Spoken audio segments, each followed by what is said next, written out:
Yo, RX back with another breakdown. UFC Vegas 70 is today's breakdown. Yeah, it's another shitty Apex card, but I think by now we're used to it. I'm got fucking Apex cards there's so much to say and so little to say at the same time. Yeah, it's gonna be another shitty card, but we're used to them. Simple as that. Before I get into UFC Vegas 70, if you're new here, I always do a recap of last week's card, which was UFC Vegas 69. Nice. So, you wanna do that? Probably not, but, you know, I should get it. Let's recap UFC Vegas 69. Bad card. Here we go. Carpenter and Ronderos. Predictable. Carpenter's just better. A nice prospect, and Ronderos is either going to get cut or fed to another guy. Fletcher and Gorimbo. Happy for Fletcher on his birthday to get his first UFC win, and I still have no idea why Gorimbo was signed. Linz and Old SP. OSP, you need to retire, man. You made Felipe Linz look like fucking a Terminator. Emmers and Ashkabov. Padded record bum gets exposed. Next. Bueno Silva and Landsberg. Granny had to retire. She finally did after another loss. Sorry, Lena. There was no way you were winning this one. Good win for Bueno. Nazim and Elder. I get why they stopped fight, but at the same time, that's such bullshit. Great fight. Both are good, and fuck it. They were one of the only three highlights of the card. So, yeah, good. Thank you for actually giving us something good on this shit show. Main card, Fernandes and Miller. Great fight. My fight of the night. Alex did surprise me. He actually didn't gas like he always does. And Miller's Miller, man. Fucking legend. And great fight. Could have won either way. Now we get into the shit. Prachniow and Knight. I think William Knight is still standing there doing nothing. Fuck, if you listen closely, I think you can still hear Prachniow kicking Knight in the leg. Pogues and Parisian. Now on to the co-main event. Ponga and Wright. Jordan Wright fucking sucks. Literally for 2 rounds he was watching his own fight, and then in round 3 all he did was smile at Ponga. Thank God he got fucking cut. And then, by the way, 29-28 Ponga? How the fuck did you give Wright a round? A minute maybe? And you were pushing it with that.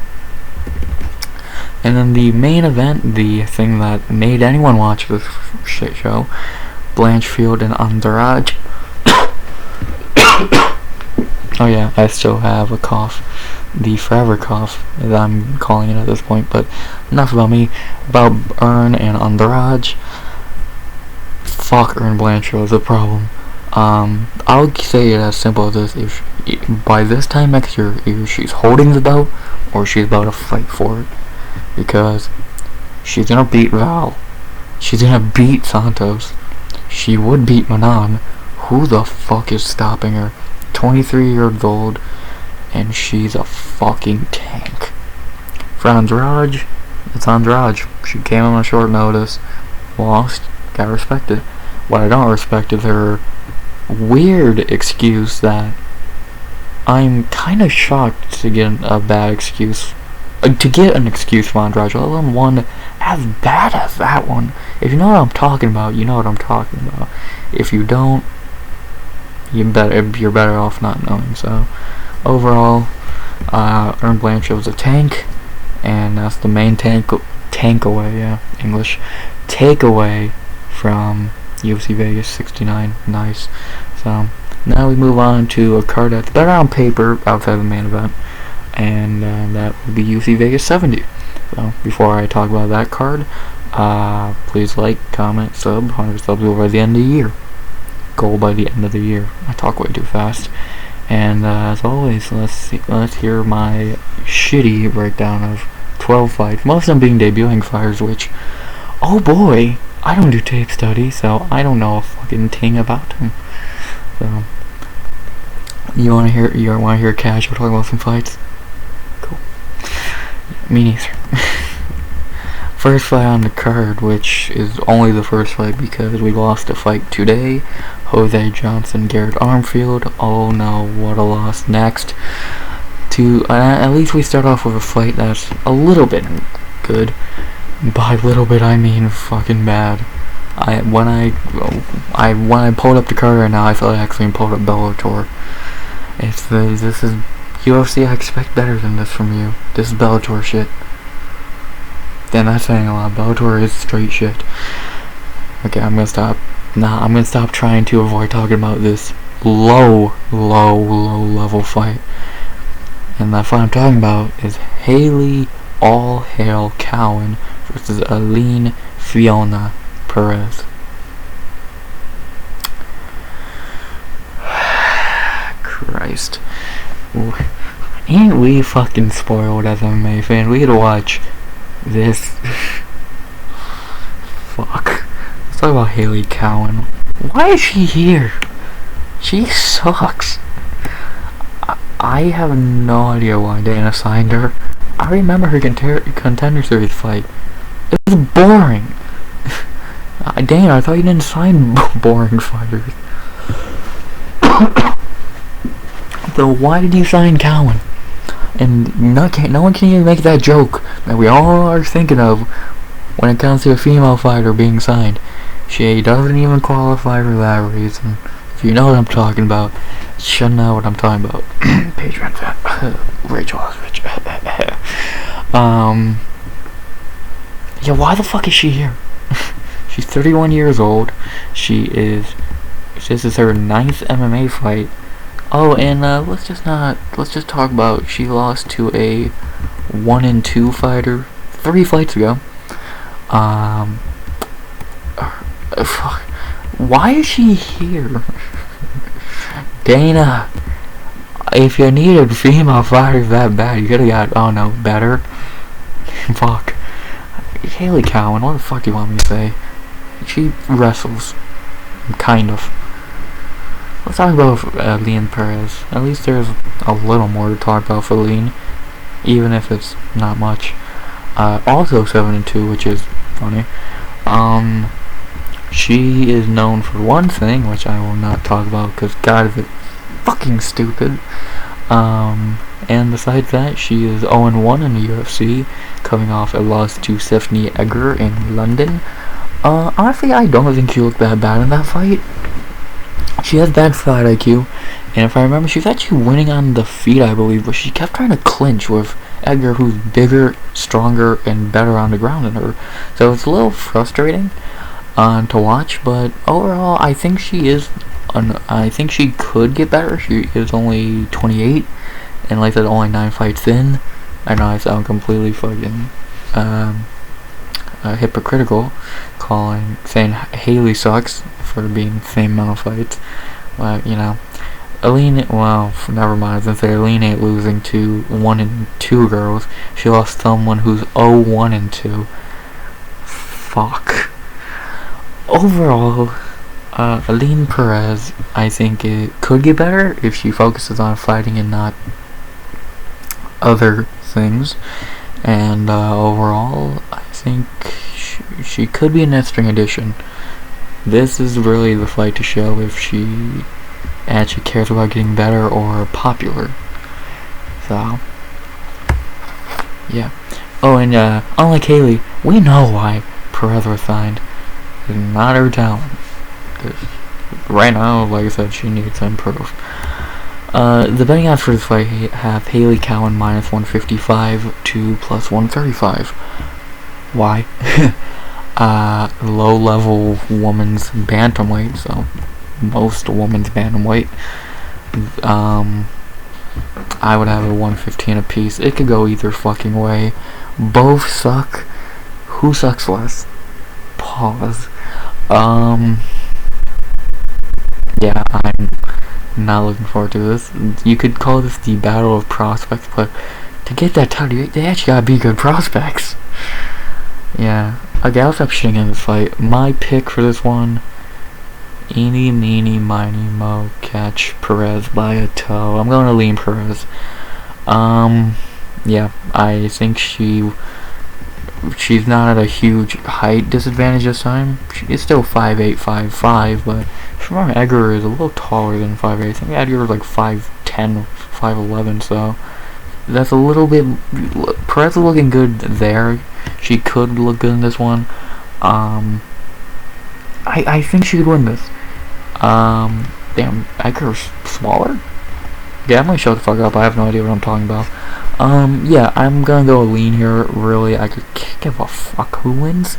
I think Perez is, from what I've seen of both. I've seen one fight of both, and who has looked better, I'm going to lean. So, I'll lean Perez by decision. I think her wrestling, because she's also a wrestler, will be better than Hailey's. So, you know. Low level WMMA. Almost as bad as low level heavyweight. But now we actually move up to some high level, well, decent level fighters. And we got Nurullo, Tajik, Eagle, Aliev versus Rafael, the Turn, Alves. Motherfucker, it ain't your turn, dummy. Why is that your nickname? Let's talk about Aliev. Nice prospect coming off DWCS. You're gonna hear that a lot on this card, at least on the prelims at least. 8-0, nice shiny record. 23 years old. Yeah, he impressed a lot of people on Contender Series. He just wrestled a motherfucker's shoes off and got those ground and pound. I think he could be I think he could be an interesting add to lightweight. Yeah, not like if you're new here again, I'll say I don't do tape study. I listen to breakdowns. If they fought on Contender Series like Aliev has, I've seen that one fight. Yeah, why are you watching this video? I know you're asking. I don't know.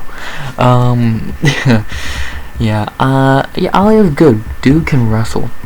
And he shaved his top lip, you can tell he can wrestle. Yeah, he's good. Not much more to say.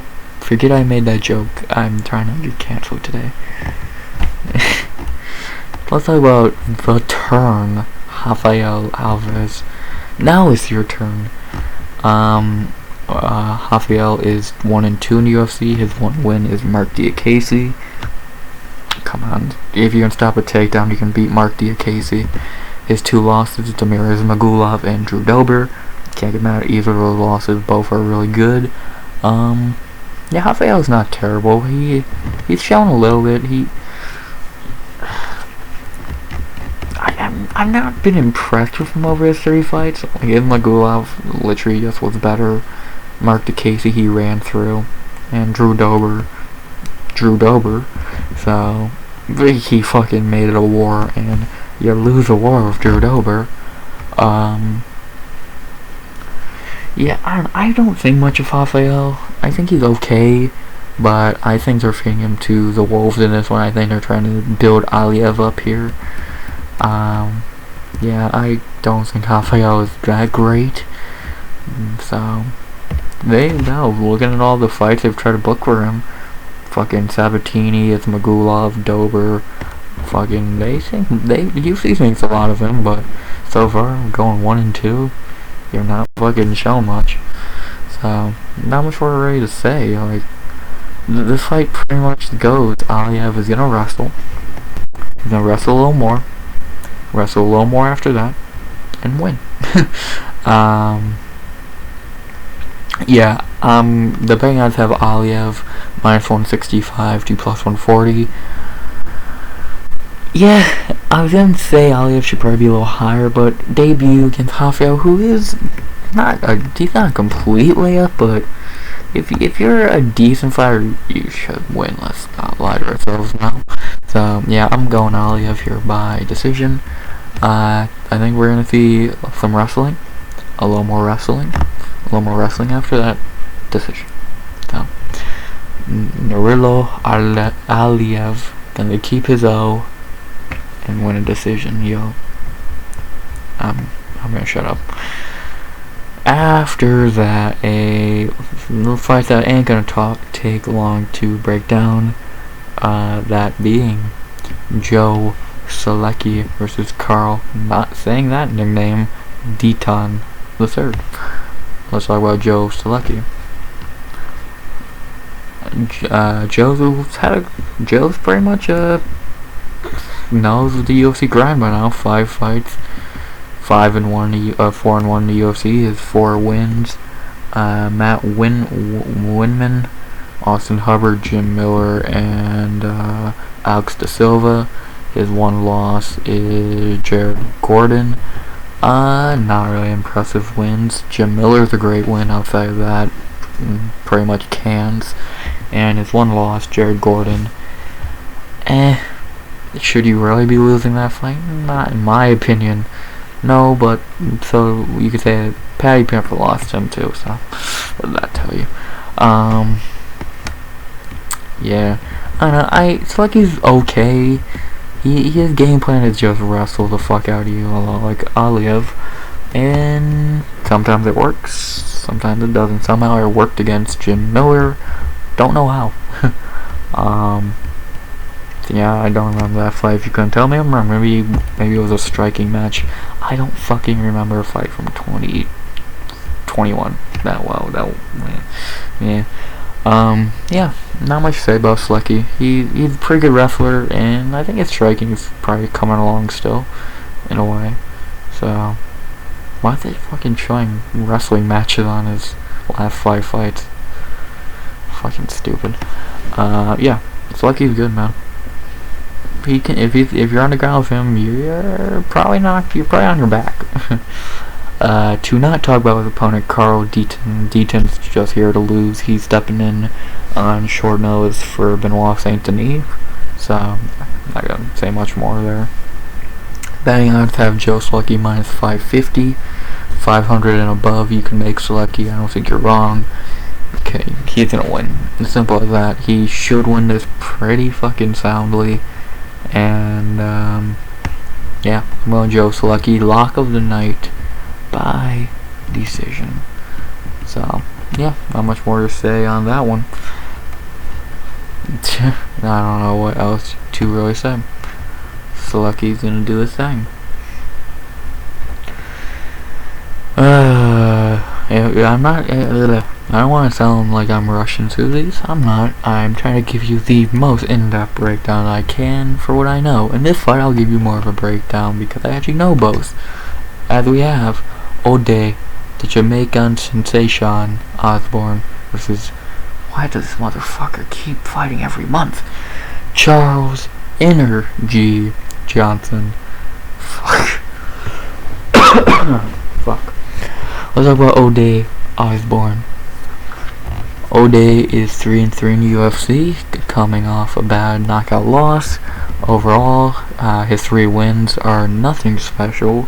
Jerome Rivera, who didn't beat him when he was in the UFC. CJ Vergara, that was actually his most impressive win, to be honest.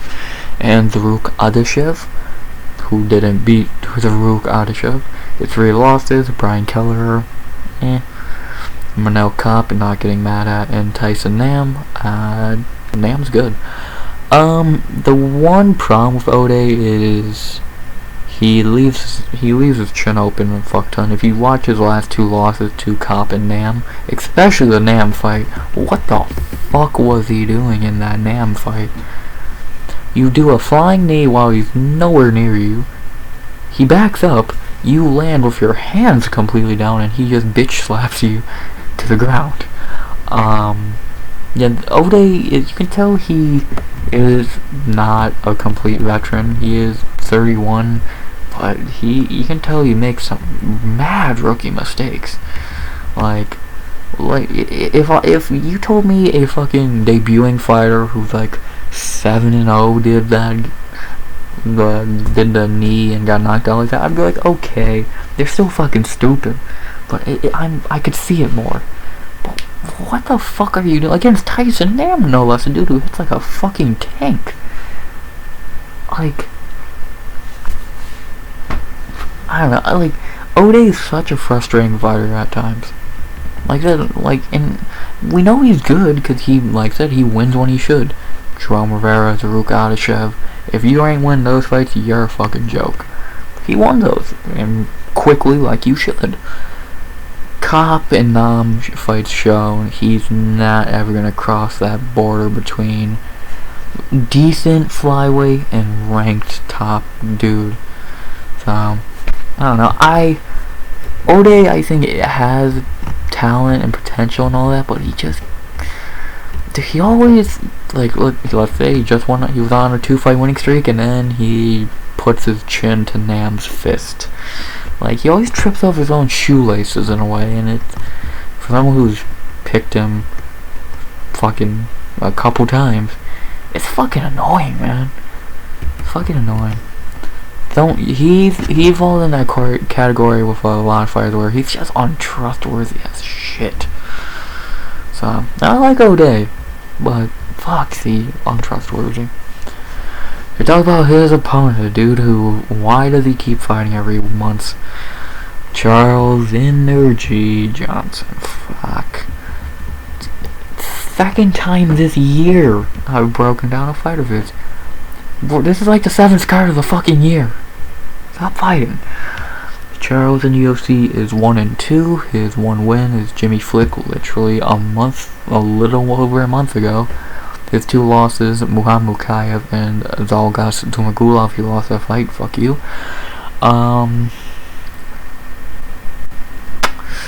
He's okay. He didn't get completely crushed by Muhammad Mukayev, but how much of that is the same reason Malcolm Gordon didn't? Mukayev plays around too much. Zaruk Adeshev, Zalgas Dumagulov beat him. Fucking destroyed his leg and rocked him, I think, twice. And then Jimmy Flick, coming off 2-year layoff, looked like shit. So you get one, you get that. You beat, but even then, like I said, there's a fucking asterisk next to that. So I don't know, like, I don't think much of this dude. I think he kind of fucking sucks. Do I think he's on the level of a Jerome Rivera, Zaruk Adeshev, their topic of discussion right now?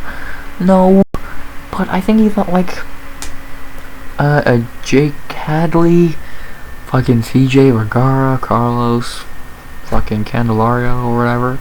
He's okay, but will he ever beat a top dude? No. Like, no. Or even a top 20 to 25 dude? Probably not. Like, I don't, until he shows me something, I'm not fucking, I just don't think much of this dude. So, people fucking think a lot of this dude. A tweet I made today saying something, I don't want to spoil my pick. People think this dude's good. Until he shows it, man. Beating Jimmy Flick and losing to Zalgas Dumagulov, beating Jimmy Flick, losing to Dumagulov, and not getting ran through by Muhammad Mukayev, do not show that to me. So, yeah, I'll miss that ranting. Fuck. The betting odds for this fight are fucking on crack. Minus 190 Charles Johnson, plus 160 O'Day Osbourne. What? Why? Fucking why are the odds like that? If you told me Johnson was a favorite, I still think you're an idiot. But I respect it a little more. Why is he minus 190 against O'Day, who is, well, he might fucking be stupid sometimes, but my god, he's proven he's better. No, if I had to fix these betting odds, fucking O'Day minus 1. Fuck, how much do I trust O'Day in this way? 125-20. Small's favor, but fuck, I think it makes more sense. With that being said, my pick for this one is gonna be the underdog, another underdog, Osbourne. I think he can get it done here. If he doesn't do anything fucking stupid, if his gas tank holds up, which is a big concern, and I think he could win this, man. I think if Ode loses this, then he's just doomed to be a fucking Malcolm Gordon, all those guys were at flyweight, where it's just like, yeah, you can beat shitty fighters, but what does that mean if you can't beat guys who are okay? So, how much do I trust Ode here? Not much, because at any moment he could do a fucking something stupid and put his chin to Charles Johnson's fist. So, whatever. I'm gonna go Ode here, and if he wins this, I think he's gonna clip Johnson. Yumagulov clipped him. Flick sucks, and Mukayev's the wrestler. So, I'm going Ode by knockout in the first tier. I think he can clip him and get the winner. Come on, Ode. Don't make me look stupid. I make myself look stupid enough. You don't need to do that. Ode Osbourne by knockout in the first. I'm gonna regret that later, ain't I? Yep. Next fight on the card. My god, am I not looking forward to this one. Because the fighter is funny, but god is he boring. Jordan the Monkey King Leavitt versus Victor the Brick Martinez. As I was saying, I like Jordan Leavitt, but holy shit, are his fights boring if he's winning. Let's talk about Jordan Leavitt, the Monkey King. Jesus Christ.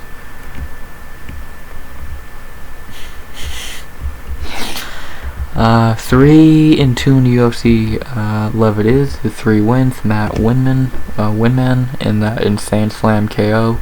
Matt Siles and Trey Ogden. My god, this dude beats some shitty fighters.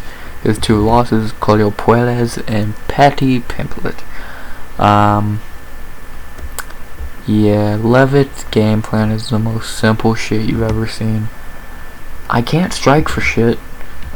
Please have no takedown defense.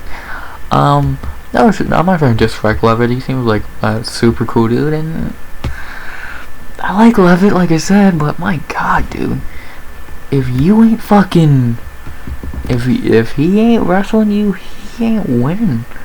If you look at his 2 losses, Claudio Perez stopped takedowns and destroyed him. Patty Pimblett, he won round 1 because Patty William Knighted it and just took it off. And then the second Patty started stopping takedowns, Leavitt had nothing. So, he's such an easy fighter to beat. Just learn how to stop a takedown. If he can get hands, he might be a problem. Kind of. But I'm not counting on it right now, at least. So, Leavitt's good in a wrestling match. Grappling match, whatever. So, not much more to say about Leavitt.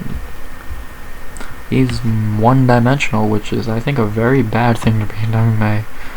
So, yeah. To talk about his opponent, Victor Martinez. This is Victor's UFC debut, coming off the Contender Series in 2021. Where the fuck have you been?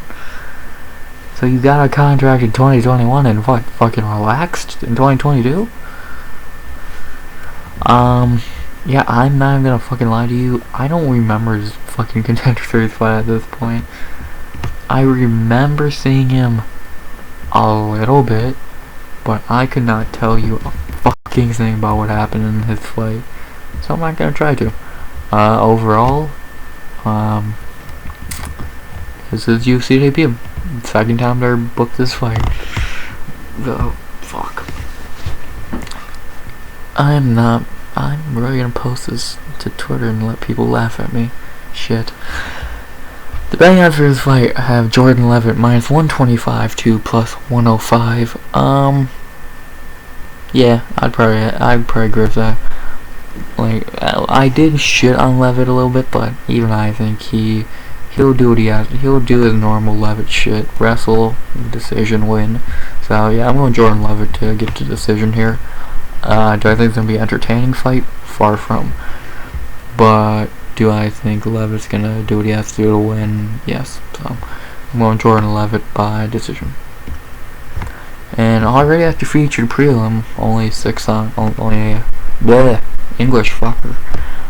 Only 6 fights on the prelims today, unlike next week, which is a pay-per-view, so we have about 60. But let's be happy with what we got here. We got the featured prelim to close off the 6 fight prelims. Probably the fight I'm most hyped for on the prelims because I'm a fan of one of the fighters. We have Gabriella, thank God, not Garcia, Fernandes versus Jasmine Jasudavicius, the Canadian gangster or badass. That's not her nickname at all, but I think it's a fitting nickname. Let's talk about Gabriella Fernandes. This is her UFC debut, coming in on short notice for Courtney Casey. Probably better than Courtney Casey, or being honest. Shit. She, from what I've heard, she's not bad. She's very tall and lengthy. She's 5'7", I believe. 5'6", with a 67-inch reach for a fucking flyweight. Good God. Yeah, from the little I've seen of her, she looks like she has good kicks. She looks like she's good on the ground. And with how lengthy she is, or good on the feet, and with how lengthy she is good on the ground. Yeah, she might be a really good addition to the roster. 29 years old, 10th fight, 8-1. Could be a good ad. Not much to. I'm not gonna pretend I've ever watched a fight of her. Someone I have watched a couple fights of, and someone I am worried for in this fight for a couple reasons. JJ, Jazz. Don't call her JJ. That's Joanna. Jazz. Oh, Jasmine, I'm worried for you here, girl. Jazz is 1-1 UFC, coming off Contender Series, where, if I remember, she actually looked pretty good. I'm happy she got the counter, then I was a little worried she wouldn't. And then in her UFC debut, she made Kay Hansen look like the joke that she is. And then in her last fight, she got completely demolished by Natalia Silva. I can't get mad at that loss because Natalia Silva's a fucking beast. If you know, you know. So I don't know, how you could talk shit to Jazz about losing to Natalia Silva, who's just fucking amazing. So yeah. So she's had a dominating fight and a dominating win and a dominating loss. So let's see which one prevails at this one. Jazz is good. She can wrestle, which is probably her fucking key to winning this fight, to be honest. Her striking is alright, but I think that she's gonna wanna definitely wrestle in this one like she did against Kay Hansen. Cause if this is a striking match, it probably does not go good for her. Nothing she can't strike. Just thinking, it's probably you're playing with fire I feel like if you strike in this one. So yeah. Something interesting about it. Some fucking tall flyweights, 5'7" and 5'6". That is one thing I thought of. Jasmine is probably gonna be a little thrown off by that, because her last couple fights, at least her last 2 wins, were against 5'2" females, and Natalia Silva ain't that tall. I think Natalia's only like 5'4", 5'5". Yeah, 5'4". So someone actually almost matching Jasmine in height, and let's see, what's Jasmine's reach? Oh yeah, almost match. Literally an inch shorter in height and reach. That I could see that really fucking with Jasmine. I could see that playing a big factor for being thrown off by that. But besides that, this is a good fight. It's gonna be interesting.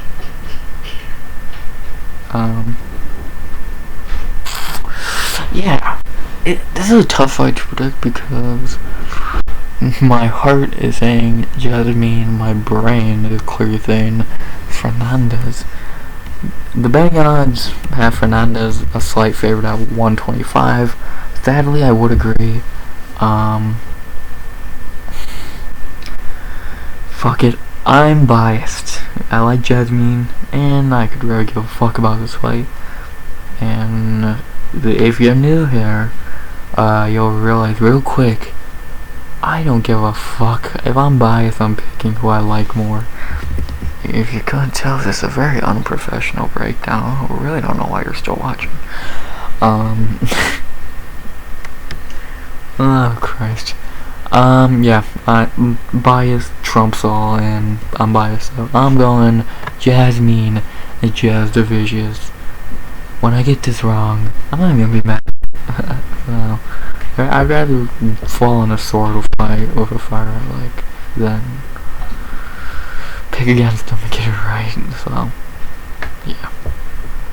Jasudavicius, my decision.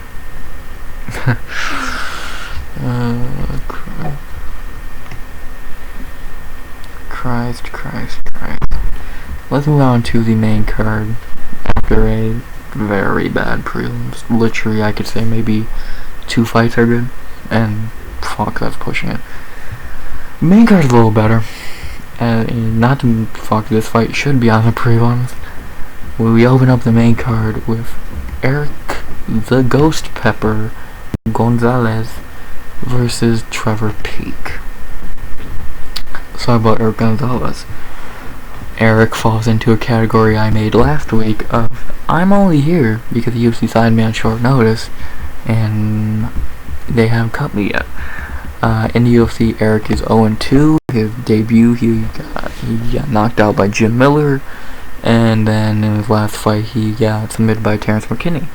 The Jim Miller fight was very Ode Osbourne of him, as I was talking about earlier, where he threw something stupid, left his chin wide open, and Jim Miller knocked his chin around his head.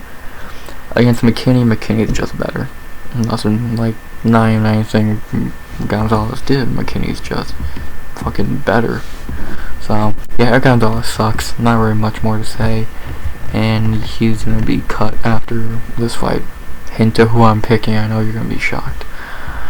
Talk about the opponent, Trevor Peak. Why is this fight in the main card? Like, why? I don't get it. Talk about the opponent, Trevor Peak. He's coming off a knockout in the Contender Series in round 1. Yeah, man. Or round 2, my bad. He looked okay there, if I remember. He didn't look like great, but you know, knockout in Contender Series almost guarantees a contract. So he got it. He has a lot of power. He has a lot of fucking power. But let's be honest, from the little I've seen of him, do I see him being much in the UFC? Fuck no. He's gonna win this one, but outside of that, man, I don't see him winning many others. And one interesting fact about this fight, these two are meant to be fighting completely different people on this card. Erick Gonzalez is meant to be fighting Dante Flowers. What's his name? Another dude off Contender Series. Darius Flowers. Dante, where the fuck did I get that name from? And Trevor Peak was meant to be fighting Alex Reyes in his return, so both guys pulled out on the same fucking day and this fight got made. Yeah, the betting odds for this fight have Trevor Peak minus 175 to plus 150. I would move Peak up to 200. He should win this easily. He's just gonna hit Gonzalez. Gonzalez is gonna go out. That's it. So I'm going Trevor Peak by knockout in the first. Nothing special, just a quick can crushing. After that, we got more Canadians on this card outside of Jasmine, and this time they're fighting each other. We have proper Mike Malott versus Yohan White Lion Lainesse. Let's talk about Mike Malott. Mike is 1-0 in UFC after coming off the Contender Series first round knockout on Contender Series, and then he got first round knockout in UFC. Dude's a good striker. dude has good power, and yeah, I think he's a really good prospect. His only loss in his career was to Hakeem Dawodu, 2014. So he's actually already fought some decent competition. If you know how good is Hakeem Dawodu, really, he's fucking not that good. Yeah, 8-1-1, only 31 years old. He's good. Not much more. Like, we only seen him fight once, and with Mickey Gall. How high do you really put a Mickey Gall win? So, you know, not much more to say there. Talk about his opponent, Yohan Lainesse. Yeah, this dude ain't that good. In the UFC, he's 1-1, also coming off Contender Series by a first-round knockout. In his debut, he lost to Gabe Green. In that fight, he looked good, gassed, and got finished in the second. And then against Darian Weeks, he squeaked by, and I mean squeaked by. And that fight could have easily won Weeks' way, but he did just enough to squeak the decision win. And another fight he gassed and looked shitty. This dude's not that good. His gas tank ain't much, and like I said, he's squeaking by Darian Weeks. He couldn't beat Gabe Green. Ooh, Christ.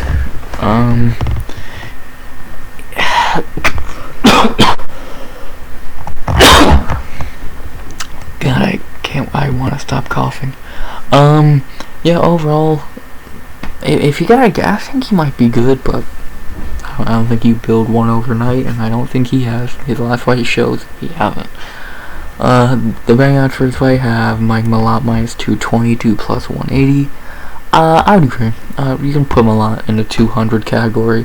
I think he is gonna win this one. I think he's just the better all-around fighter. I think if he had to, he could wrestle, and on the feet, I think he's gonna be better. It's not much more to say. I like the fight, the battle of the Canadians. I think that's a very cool idea. I'm happy the UFC did something like this. I'm shocked they did something like this. So, yeah, I'm going Mike Malott by knockout in the second. I think he's gonna look good in round 1. Yohan's gonna gas in round 1. Round 2, Mike catches him, puts him to sleep because he's gassed. Mike Malott by knockout in the second. Now, if I move on to fights I can talk about for more than 3 fucking seconds. We have the fight I'm most excited for on this card, because she's fucking back. Tatiana Suarez versus Montana de la Rosa. No one cares about you, Montana. Let's talk about the star of the show. Tatiana fucking Suarez back after 3 years. Finally, fucking finally. Female Habib earned 1.0. Fucking the first earned Blanchfield. She's a Mike. I'm so excited for this fight. Tatiana in the UFC is 5-0, coming off and winning the Ultimate Fighter. Beating Amanda Cooper in the finals. Beat JJ Aldridge on the show. That's a good win. Her other wins, Alexa Grasso, who's literally fighting for the belt next week. Esparza sucks. And Nina Nunez, which she looked pretty underwhelming in that fight, if I remember, but you know, injuries. And yeah, 2019, 238, Marizon Cejudo with her last fight. She's finally back.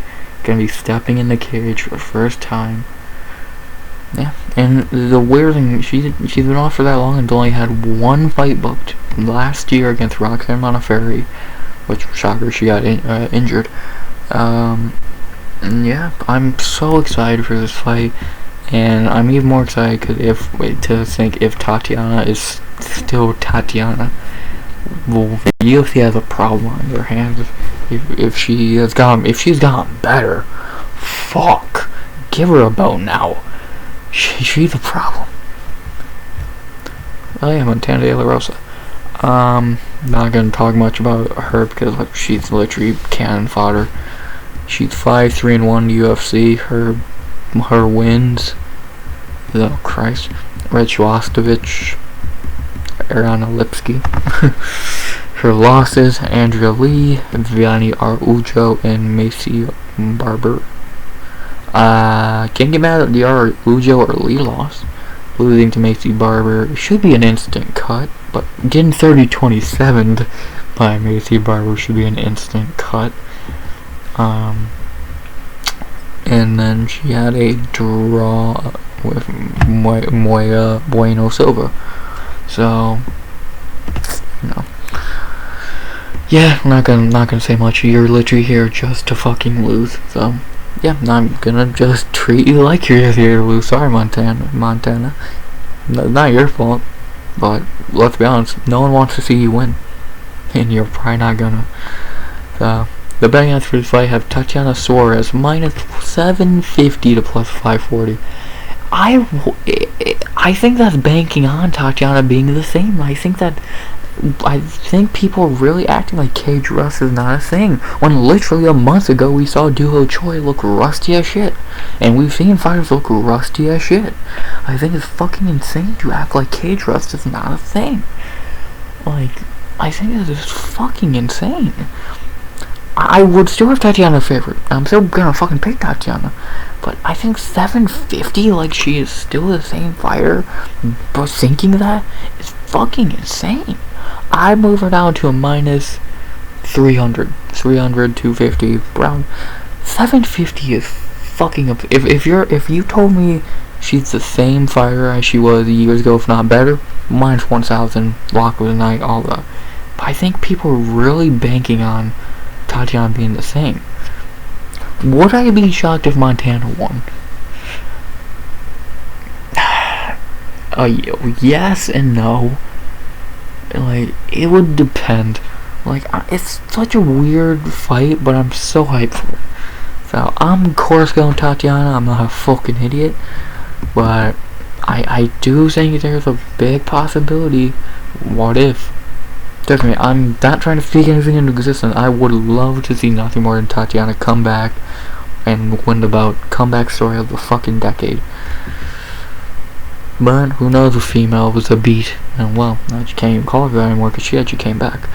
So, let's see what female Khabib can do. I'm going Tatiana Suarez by decision. Let's go Tatiana. Please be the same fighter. It will make you. If she's the same fighter that she is, Tatiana Suarez, Erin Blanchfield, fucking book it tomorrow. Fuck. So, yeah. After that, we got the co-main to the co-main. We have low-level heavyweight. Didn't the UFC not learn from last week? Fuck. We have Augusto Sakai, yes, he's not cut yet, why? Versus Dantel Lord Kong Mays. Let's talk about Augusto Sakai. Why is he not cut?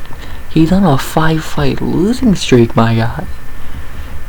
He's 3-5 in the UFC. His 3 wins are Chase Sherman, Andre Arlovsky, okay, and Marcin Tybura. Okay wins. He's lost 5 in a row. Blagoy Ivanov, he lost that fight. Go back and rewatch it. Alistair Overeem, I'm not mad at it, but Jorginho Rosenstrike, not mad at it. Tai Tuivasa, not mad at it. And Sergey Spivak. But if it don't matter if you're losing, bro, get cut. He fucking sucks. Dude, I don't give a fuck what anyone says. This motherfucker's trash. I haven't seen that since day goddamn one. Like, this dude sucks. There's not much more you can goddamn say, man. I don't get why the UFC likes this dude so much. Cut him! Cut him! Cut him! Let's talk about the opponent who's not much. I'm not gonna fucking even act like Dantel Mays is that good. He sucks too. But, what? Is he better than fucking Augusto Sakai? In the UFC, Dantel is 2-2-1. His 2 wins, Rogue Martinez and Josh Parisian. his losses. Sorogan. Huh. I don't think I want to be able to get mad at him for that one. Rodrigo Nascimento, yeah, it's not great. And then he really lost to Hamdi Abdullah Wahb, but Hamdi tested positive somehow. And yeah, that got turned into a no contest. So Danto has had ups and downs in his career, like I said, Khan and Nascimento. He got beat by submissions, no less. That's ground game is literally so clear his weakness. But then you've had fights like Raul Martinez and Josh Perez, who, yes, are dog shit, but wins are wins, and if I remember, he looked pretty good in those fights, so, as you fucking should. Yeah, and then Hamdi, I guess he was juicing, so can't even fucking get mad at him for that fight if you look at it in that context, because it wasn't even a fair fucking fight, so, yeah. I don't know what to say about Danto. He's not, I think he's a little bit above the shitty heavyweights like Porter, Parisian, Sherman, but he's still under guys like fucking, 2020's Derek Lewis. I put Sakai in the same category of fucking Mays, where I will pick Sakai against Porter or fucking Parisian, but dude, I will not pick him against many others. So whatever. The bang outs for this fight are 110 apiece. I agree. This fight could literally go either way. It's who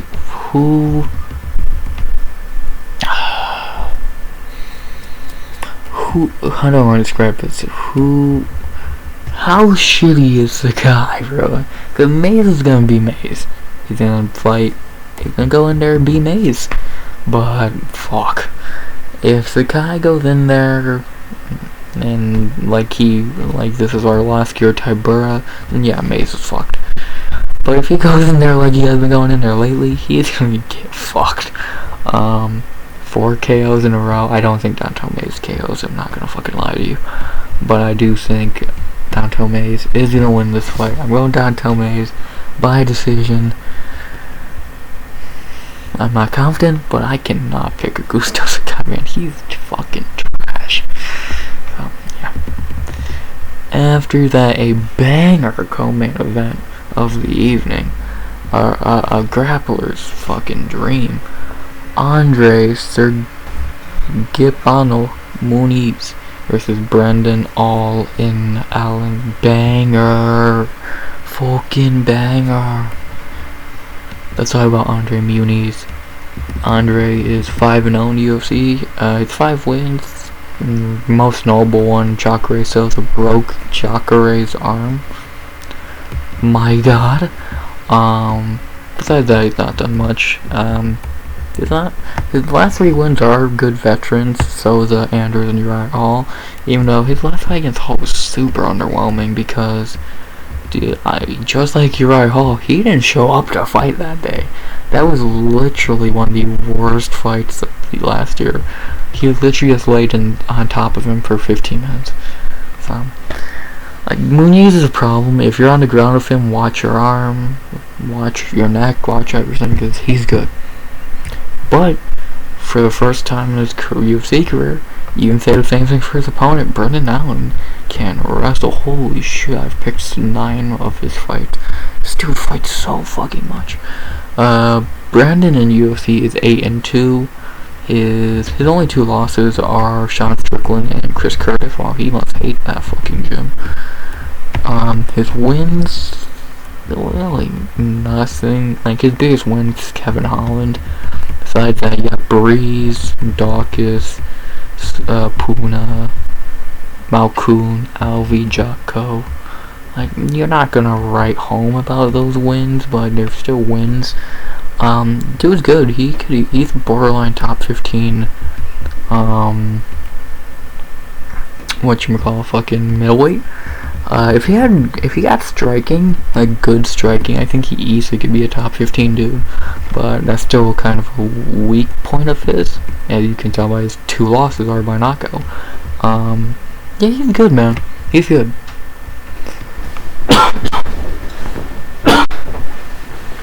the betting odds for this fight have Andre Muniz minus 190 to plus 160. This fight comes down to simple: who is better on the ground? Is it Muniz or is it Allen? I think this could be a lot closer than people think, but I still think the betting odds guy are right. I do think Muniz is a little bit better.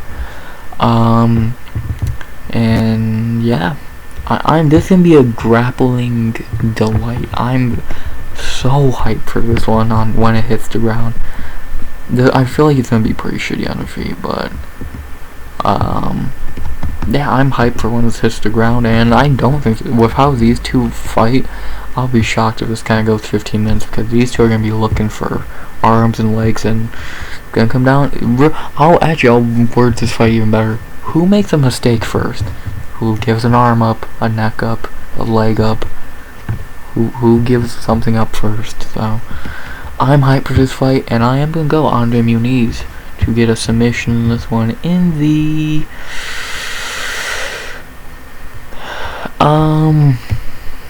first or second. Yeah, it'd be ideal to say the first because they're gonna be dry, but I think I'm gonna go in the second. So I'm gonna go Andre Muniz by submission in the second.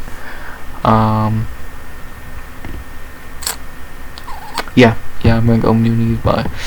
Yeah, fuck.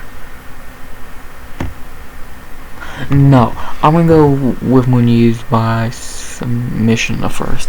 I think that someone's gonna make a mistake first early. Yeah, I think these guys are so good, they're gonna notice the mistake in the first and get us to make one of them. So yeah, I'm gonna Muniz by submission in the first. I think about it. So then I thought about the second. They're gonna be sweaty. It's gonna be harder. And pause. And yeah, I'm gonna Muniz by sub in the first. And now for the main event of the evening, a very weak main event. I think this is a better co-main event than anything. Well, I'm happy people actually agree with me on that. We have Nikita the Minor Krylov versus Ryan Superman Spann. Most of the time I try not to go in depth on the big name fighters because I don't think that's needed. You know who they are. I don't need to fucking break down Nikita Krylov, so I'm not gonna do that here. Nikita's good. His wrestling's a strong suit. He can strike, but I don't know why why the UFC trying to hype this up as two phenomenal knockout artists. Let's be honest, Ryan Spann is a knockout artist. Nikita Krylov, I look at him more as a guy who can get knockouts, but a knockout artist. Let's stop lying to ourselves. He has 4 knockouts in the UFC and 4 submissions, 2 decision wins. So, yeah, you know, yeah, I'm not saying he likes that. I'm not saying he can't get the knockout, but trust me, especially in this fight, I would be shocked. For Ryan Spann, we know what we're getting with Ryan Spann. He's gonna try to knock your fucking head off, and if he can't, you're gonna win. He's gotten better. I think a lot of people are putting way too much into. This is my first real camp, whatever he fucking said after Reyes. Like, A, he fought Dominic Reyes. B, how much leverage are you really putting into that thing? Spann is good though. He has some good wins on his record. Nogueira in Brazil, Devin Clark, Dominic Reyes, and Cutelaba. And he hasn't getting beat. If you look over his last 2 fights, Cutelaba, he had submission, which the ground has been his weakness at times. And Reyes, he did just knock off a jab. So, the dude's powerful as fuck. Yeah, this fight's gonna be good, man. This fight's not going 15 minutes, just 25 minutes, my bad, like last week's was not, and right? I doubt this even goes 10 minutes, and if it does, Nikita's fucking trying to win the decision. If Ryan Spann wins, he knocked Nikita Krylov out in the first. If Nikita wins, he either clipped Spann, or he got a submission, or decision, but hopefully not a decision. The betting odds for this fight have Nikita Krylov minus 160 to plus 135. Fuck. I would've. I'd have it 115 apiece. More I think about, because you literally this fight could end at any moment by either guy.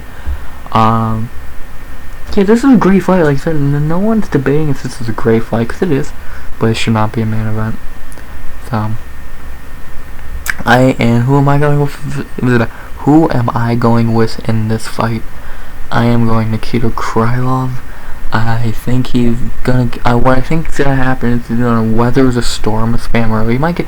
It could be. I could see it being very Ozdemir fight, like where he might get clipped early and weather the storm. But I think I think he's gonna weather the storm and get the win. I don't think it's gonna be a decision though. What I think's gonna happen is I think he's gonna survive round 1, and then round 2 he's gonna sub him like Aaron Blanchfield style. So I'm going to Nikita Krylov by submission in the second. I think he's gonna gas Spann out, and I think Spann's gonna gas himself out really, and then Krylov's gonna jump on the neck or whatever submission he can get, and go home with a W. So Nikita Krylov by submission in the second. Well, those are my picks. Go over them one more time, like I always do. Perez by decision. Nurullo Aliev by decision. Solecki by decision. Osbourne by knockout in the first. Leavitt by decision. Jasmine Jasudavicius by decision. Trevor by knockout in the first. Malott by knockout in the second. Tatiana Suarez by decision. Muniz by decision. Muniz by submission in the first, and Nikita Krylov by submission in the second. Overall, is it a bad card? I think you'd be kind of lying to yourself if you said it was. But is it a great card? Not even close.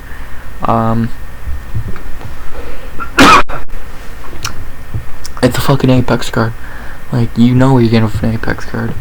A main event that's either underwhelming or great, and whatever else things throw on there. For this card, I actually threw some gems on there. Muniz, and hell, that could be on a pay-per-view main card in my opinion. The return of Suarez, which I think should be fucking at least a pay-per-view or a fight night with a crowd. Anything else really that great? Malott and Lainesse pretty cool. I like the Jasudavicius fight. So there's a couple gems on there. But there's also a lot of duds. Trevor, Leavitt, Augusto, Sakai, Perez, and Hailey, Cowen. Fuck. Like Gabriella, Jose Johnson, Armfield, cause fuck. Yeah, I don't know. I think this is a fine card, and it is probably just something to get us to 285.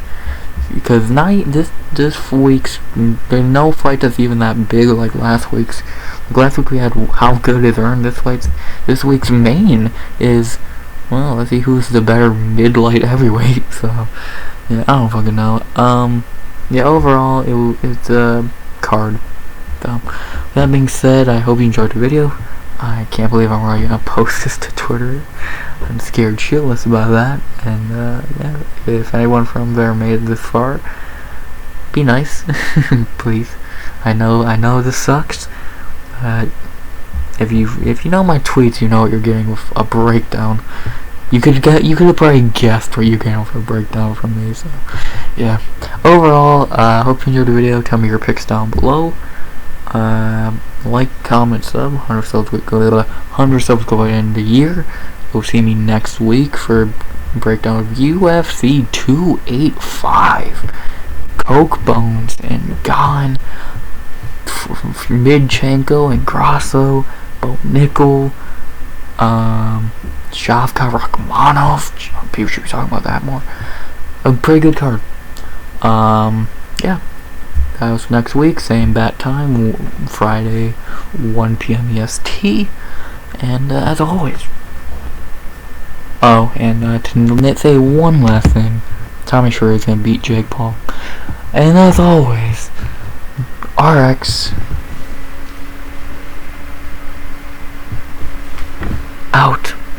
Tommy Fury. Let's go.